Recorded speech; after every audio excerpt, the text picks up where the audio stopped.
Hey there, tudo bem pessoal? Estamos aqui juntos mais uma vez no canal English Once and for All. Sejam todos bem-vindos, todas bem-vindas. Olha só, conforme prometido, eu acabei de deixar no canal um vídeo com uma dica sobre como você decorar de uma maneira fácil e rápida aquela famigerada lista dos verbos irregulares. E agora neste vídeo eu vou falar para vocês sobre como pronunciar aquele ED, no caso dos verbos regulares, aquele ED que aparece na segunda e terceira colunas.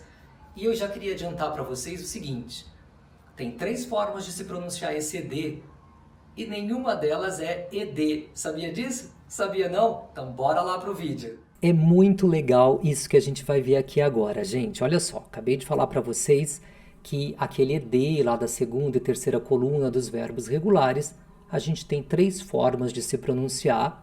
Veja, uma vai ser id, veja que não é id, é id.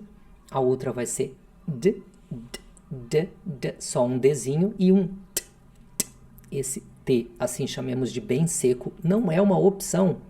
Tem regras para isso. Aqui nesse primeiro caso, quando o verbo na sua forma não conjugada, na forma infinitiva, terminar em som de T ou de D, nós teremos esse id. Já falo melhor sobre isso. Quando esse verbo terminar numa, que a gente vai chamar aqui, uma voiced consonant, vamos traduzir como uma consoante vocalizada, ou quando terminar em som de vogal, nós teremos então esse D, o E desaparece. E quando nós tivermos um verbo terminando nessa unvoiced consonant, que é uma consoante não vocalizada, estranho, né? Porque a gente tende a pensar que se você fala, você vocaliza. A gente vai entender melhor esse conceito já já. E aí não é ED, nem D, é só um sonzinho de T. Olha só. Need, note que o decide e o hate terminam em E, mas aqui a nossa questão é o som. O som ainda é de D e de T. A gente continua escrevendo sempre com ED, não vai escrever com I. Mas como é que a gente fala isso? Needed, decided, wanted. Eu não vou aqui agora falar, por exemplo, como os americanos fazem com esse NT. Não vou falar de sotaque agora. Vamos nos concentrar aqui no id, hated. Os caras falam assim mesmo? Sim, se você prestar atenção, você vai começar a pegar um decided, hated, ok? Aqui neste segundo caso, a melhor forma da gente entender esse conceito, do que é vocalizado ou não, é o seguinte: coloca a mão, os dedos assim aqui na sua garganta e diga a palavra buzz, buzz, buzz. Você vai ver que tem uma leve vibração. Love, love. Se vibrou, então é porque vocalizou. Mais uma vez, continuamos escrevendo ali com o ED, mas a gente vai dizer loved, o E some, loved, listened, listened, called, called, sem o E, não é called, não é called, called. E ali um exemplo do verbo terminando em som de vogal, né? Y não é uma vogal, mas o som é play, played, ok? Também só o Dzinho. Aqui, eu acho que esse pass é um bom exemplo para você fazer aí o teste. Olha só, pass, pass, prolongando aqui esse S, não tem vibração, então não é vocalizado. Verbos terminando na letra K é fatal, teremos um som de T. Worked, worked, ou se você quiser puxar o R, worked, worked, mas ainda assim um T. Asked, talked, walked, stopped, passed, que aliás viu que fica exatamente a mesma pronúncia de passado, né? Tradução passado, passed. Washed, washed, de novo, não é washed, não pode deixar esse E sair aí. Poxa, o cara falou tão rápido, eu nem ouvi o ED, não falou ED, não falou ED rápido, virou um T, ok? Olha só. Em quais situações, então, a gente sabe que a gente usa o ED? No passado simples, lá na segunda coluna, no passado particípio, né?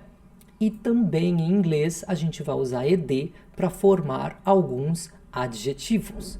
Olhando aqui no primeiro caso, as 3 formas de se pronunciar quando é passado, aqui temos decided, called, washed. Mas aqui é passado. Decidiu, decidiram, chamei, chamou, chamaram, lavei, lavou, lavaram. No caso do passado particípio, a gente vai ter aqui ainda escrito dessa forma, pronunciado dessas 3 formas, mas aqui nós já teremos, eu costumo brincar, gente, o que é o passado particípio? O que é aquela tal da terceira coluna?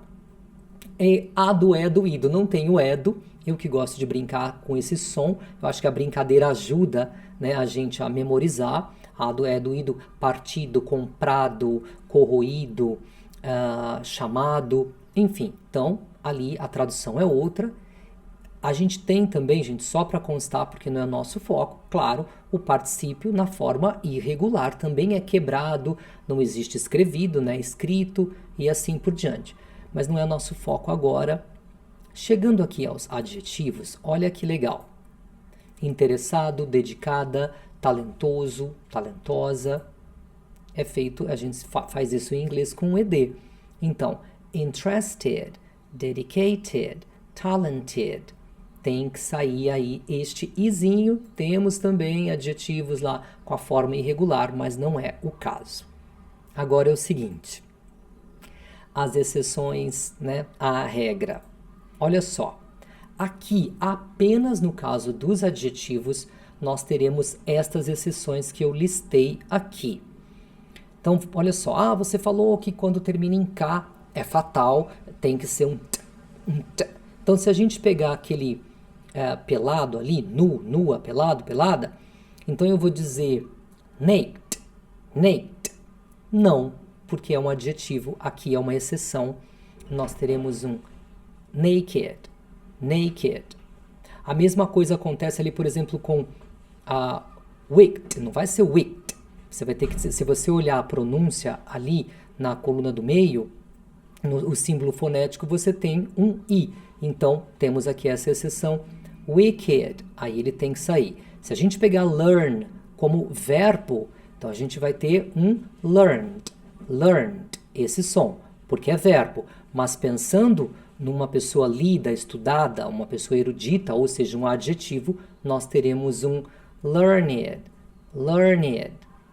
E aí, gente, é aquela velha máxima, não tem milagre, tem que estudar um pouquinho, tem que se dedicar um pouquinho, se coloque em situação.